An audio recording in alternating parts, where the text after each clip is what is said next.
Oke ya. Bismillahirrahmanirrahim. Assalamualaikum warahmatullahi wabarakatuh.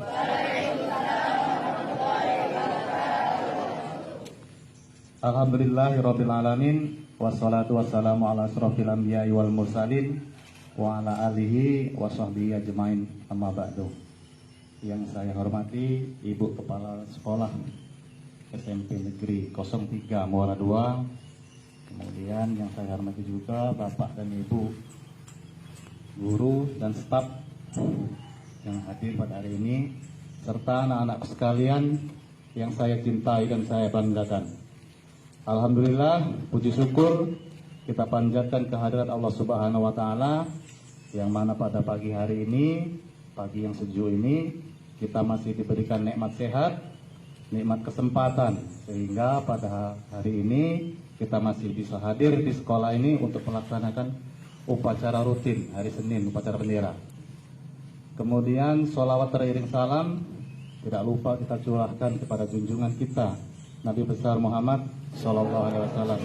Mudah-mudahan kita semua sebagai umatnya akan mendapat syafaatnya kelak di yaumil akhir. Amin ya rabbal alamin. Adik-adikku sekalian, sengaja pagi hari ini kami dari Polsek Muara 2 datang ke sini.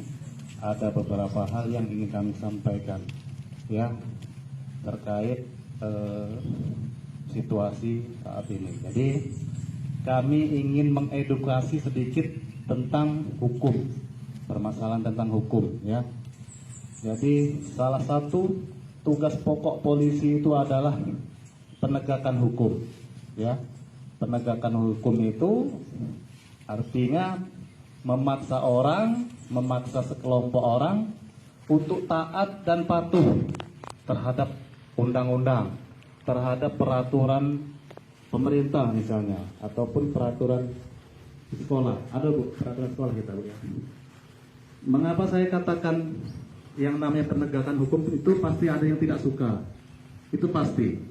Kita buktikan ya, bahwa yang namanya penegakan hukum itu pasti ada orang yang tidak suka. Itu pasti deh. Ya.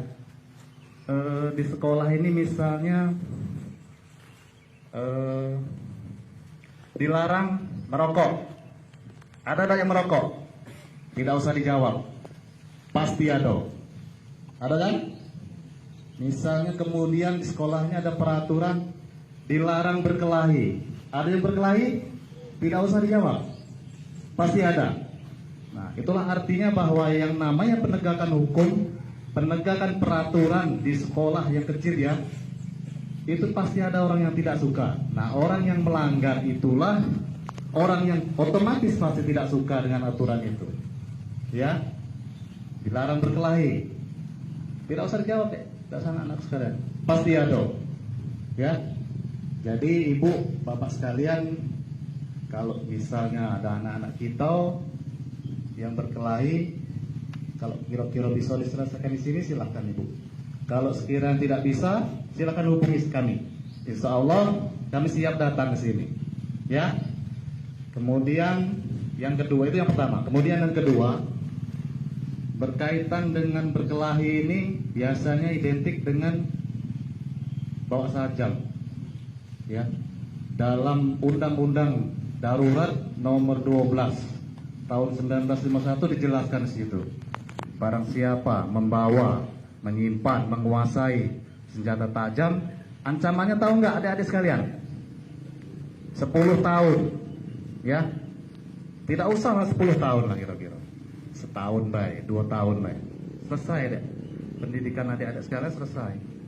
Tidak bisa melanjutkan lagi pasti. Jadi kami menghimbau kepada adik-adik sekalian, jangan coba-coba membawa senjata tajam.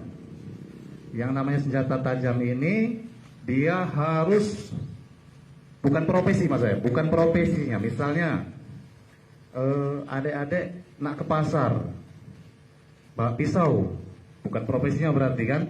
Kemudian siswa-siswi bawa pisau ke sekolah, bukan profesinya. Itu sudah pasti bisa dikenakan undang-undang darurat tersebut. Jadi sekali lagi saya mengimbau, jangan coba-coba membawa senjata tajam.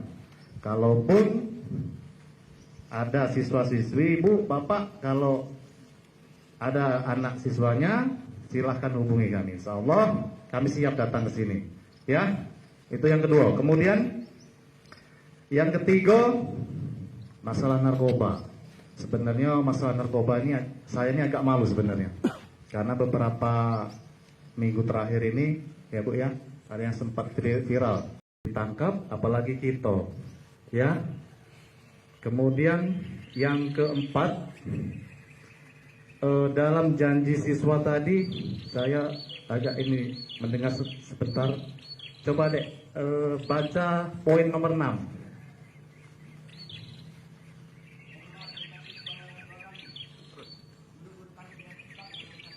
Nah, di situ taat dan patuh kepada kedua orang tua. Kemudian taat dan patuh kepada guru dan staf di sekolah, ya. Kami paling tidak suka ketika ada siswa, ada siswi melaporkan gurunya, ya, melaporkan gurunya ke polsek ataupun ke polres. Saya paling tidak suka itu.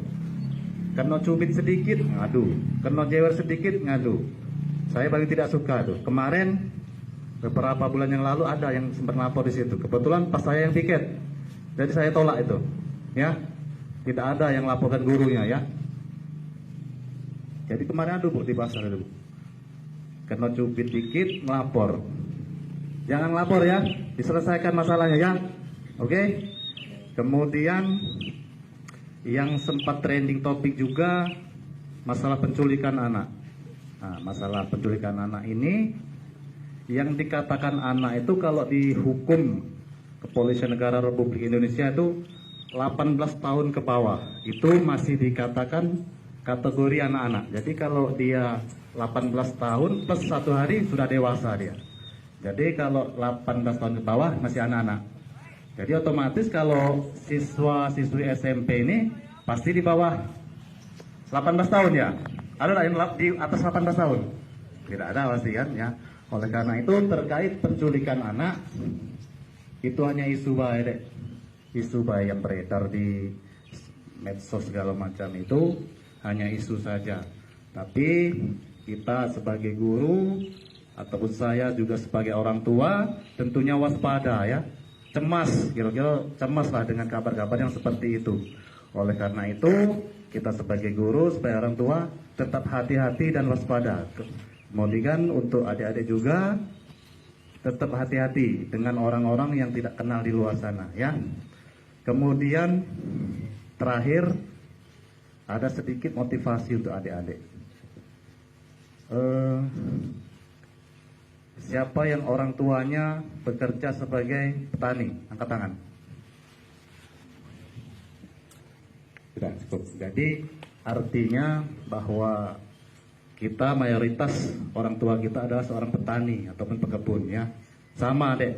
Sama anak-anak sekalian. Saya juga dilahirkan dari keluarga yang biasa-biasa baik. Dari keluarga petani juga. Artinya apa?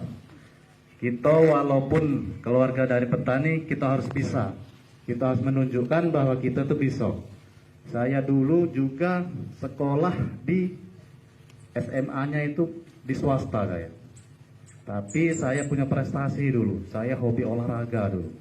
Hobinya olahraga, main poli, main lompat tinggi, ya. Kalau tahun 2002, 2003 dulu, tim kami itu juara 1 se-Sumatera Selatan. Walaupun sekolah kami itu SMA swasta. Jadi untuk adik-adik sekalian, bahwa adik-adik sekolah di SMP negeri, ya, nanti di SMA negeri juga tunjukkan.